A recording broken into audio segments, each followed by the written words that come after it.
एक समय की बात है, एक जंगल में एक गोलू नाम का हाथी और एक पुचकन्नी नाम की बिल्ली रहते थे। गोलू बहुत ही चतुर था और वह पुचकन्नी बिल्ली बहुत ही चालाक थी। दोनों एक दूसरे से बहुत ही नफरत करते थे। एक दिन बिल्ली गहरी नींद से सो रही थी, तभी हाथी ने बिल्ली की पूंछ को एक मोटी रस्सी से बांध दिया और रस्सी को एक पेड़ से बांध दिया। हाथी ने बिल्ली की पूंछ को खींच दिया, जिससे बिल्ली बहुत डर गई और चिल्लाने लगी, कौन है कौन है। तभी हाथी ने बिल्ली से कहा, अगर तुम मेरी दोस्त बन जाओगी तो मैं तुम्हें इस रस्सी से आज़ाद कर दूंगा। बिल्ली ने कुछ देर सोचा, फिर कहा, ठीक है मैं तुम्हारी दोस्त बन जाऊंगी, पर तुम मुझे इस रस्सी से आज़ाद कर दोगे ना।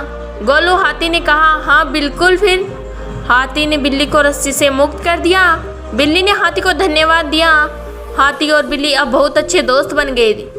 वे एक दूसरे के साथ बहुत खुश थे। वे जंगल में साथ साथ खेलते और दोनों मिल बांट कर खाते थे। एक दिन हाथी और बिल्ली जंगल में खेल रहे थे कि उन्हें एक शेर दिखाई दिया। शेर बहुत ही बड़ा और शक्तिशाली था। हाथी और बिल्ली बहुत डर गए। वे जानते थे कि शेर उन्हें खा जाएगा। तभी हाथी के मन में एक विचार आया। उसने बिल्ली को कहा, दोस्त तुम पेड़ पर चढ़ जाओ तो शेर से बच जाओगी। बिल्ली ने कहा, लेकिन तुम क्या करोगे? हाथी ने कहा, मैं शेर को भगा दूंगा। इतना कहकर गोलू हाथी शेर के समीप गया और जोर जोर से चिल्लाया, शेर मैं तुम्हारा सामने करने आया हूँ। शेर बहुत गुस्सा हो गया। उसने हाथी पर हमला कर दिया। हाथी बहुत ही चतुर और ताकतवर था।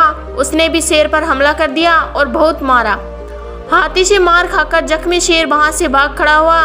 बिल्ली ये देखकर बहुत खुश हुई।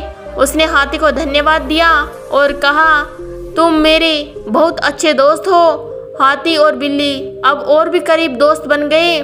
वे एक दूसरे के साथ बहुत ही खुशी खुशी रहने लगे। इस कहानी से हमें सीख मिलती है कि अच्छे दोस्त मुश्किल समय में ही हमारा साथ देते हैं और मुश्किल समय में ही अच्छे दोस्तों की पहचान होती है। यदि आपको मेरी वीडियो पसंद आई हो तो लाइक एंड सब्सक्राइब कीजिए। धन्यवाद।